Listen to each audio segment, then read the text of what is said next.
Баршаңызға сәлем. Неліктен жас босанған ананы 40 күн күткен?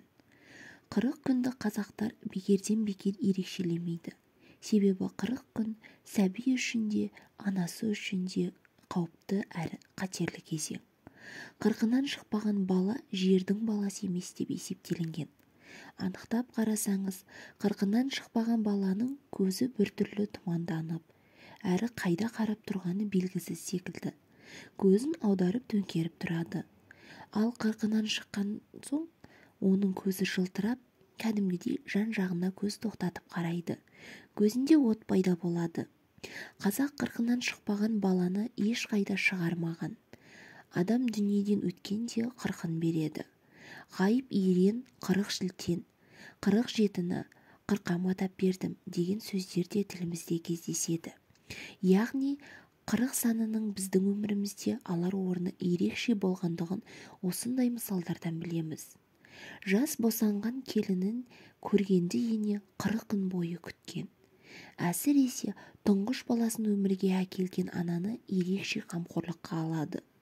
Сәбидің дені сау болып өсуі осы жас ананы 40 күн мәпелеп күтумен тікелей байланысты. Біріншіден, жас босанған ананың омырауын суық тиюден сақтаған, әрі жүн шәлімен байлап барынша жылы ұстаған. Бүгінде төс ауруларының көбейіп кеткенінің бір ұшы дұрыс күтінбегендікте жатыр. Дүниеге сәби әкелген ананың өн бойы балбырап, бүткіл буыны босап, 12 мүшесінде өзгеріс болады. Сондықтан оған суықты жолатпай жылы ұстаған. Өйткені иммунитеті әлсірегендіктен ол сыртқы әсерді оп-оңай қабылдайды. Сондықтан жас келіннің күш-қайраты орнына келгенше денсаулығына көп көңіл бөлген. 40 күн бойы қалжаның етін жегізіп сорпасын ішкізген. Өкініштісі, қазір перзентханаларда жас босанған келіндеріміздің күтіміне мән беріле бермейді. Енелері сорпа сусын үйден дайындап апарады. Перзентханаларда қалжа жегізіп сорпа ішкізгеннің орнына түрлі ботқалар беріледі. Мен үнемі айтып жүремін. Тағы айтып өтсем де артық болмас. Тәуелсіздігімізге қолымыз жетіп, егемен ел болып жатқан гүлденген Қазақстанымызда сәбидің кіндігін кіндік шешесі кесетін, жас ана босана сала қалжа жегізетін ұлттық перзентхана неге ашпасқа? Кеңес одағының кезінде тіпті бертінде дейін жаңа ғана босанған аналардың ішіне қан тоқтату деген желеумен кесек-кесек мұзды қойған. Осыдан-ақ жас босанған ананың өмірінің соңына дейін жетерлік ауру тапқаны жасырын емес. 12 мүшесі балбырап, жаңа ғана өмірге перзент әкеп жатқан ананы жылы орап, сорпалап терлетудің орнына тастай мұзды ішіне басқан. Жас босанған анаға керісінше суықты жолатпаған. Бұл күнде неге екенін, сол кесек мұзды бұлар көбеймесін деген мақсатпен қойды ма екен деп те ойлаймын. Бүгінде Құдайға шүкір, ондай нәрседен перзентханаларымыз арылды. Негізі, әйелдің босанғаннан кейінгі іштегі қатқан қаны мен артық тұзы жел құзы терлеу арқылы мен термен бірге шығады. Тері қатып қалыпты деп жатады кейбір келіндердің бетіндегі қарала торала дақты көрген әжелеріміз. Бұрын 40 күн бойы жас босанған ананың қолын суық суға салғызбаған. Тіске суық тиеді, тісі түсіп қалады деп суық су, салқын сусын ішкізбеген. Сол сияқты даладағы тірліктерге араластырмаған. Келін аман-есен босанғаннан соң енесі мықты әрі жұмсақ матамен белін мықтап байлап тастаған. Сол арқылы 9 ай бойы керілген құрсақтың қайта қалпына түсуіне мән берген әрі бүйректің суық тиюден сақтаған.